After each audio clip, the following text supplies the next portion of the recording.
بلدیہ اعلیٰ حیدرآباد میں افسران کے پروموشن کا نیا پنڈورا باکس کھل چکا ہے۔ تاہم میونسپل کمشنر حیدرآباد محمد علی شیخ نے فوری طور پر سابق میونسپل کمشنر کی طرف سے دی گئی ترقیوں کو نوٹس لیتے ہوئے فوری طور پر اس کو روک دیا ہے۔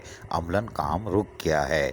واضح رہے کہ واٹر کمیشن کے امیر مسلم ہانی کی طرف سے بلدیہ اعلیٰ حیدرآباد کے 11 افسران کے معاملے کو اٹھایا گیا تھا اور ان پروموشن کو دیکھنے کے لیے کہا گیا تھا کہ وہ 5 گریڈ سے 18 گریڈ میں کیسے پہنچے۔ تاہم 11 افسران نے لوکل گورنمنٹ سے رجوع کیا تھا۔ 2.5 سال بعد بالآخر لوکل گورنمنٹ نے بلدیہ اعلیٰ حیدرآباد کو سارے معاملات کو دیکھ کر ڈی پی سی کے ذریعے ان کو پروموشن دینے کے لیے اجازت دی تھی۔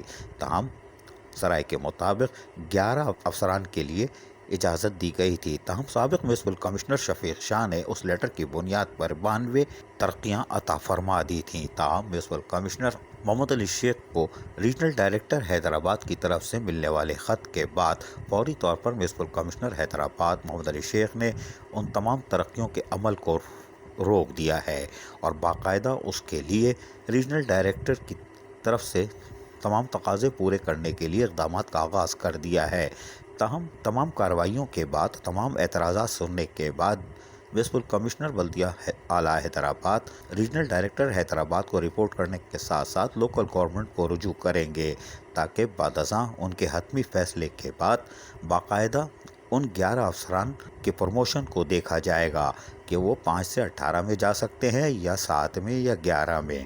تاہم فیصلہ لوکل گورنمنٹ کرے گی، لیکن 92 ترقیوں کے عمل کو فی الحال میونسپل کمشنر حیدرآباد نے فوری طور پر روک دیا ہے۔ عزیز عارف، KBS بلدیاتی نیوز کراچی۔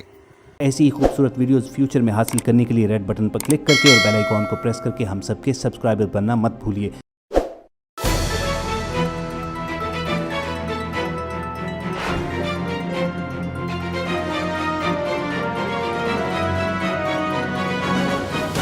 KBS بلدیاتی نیوز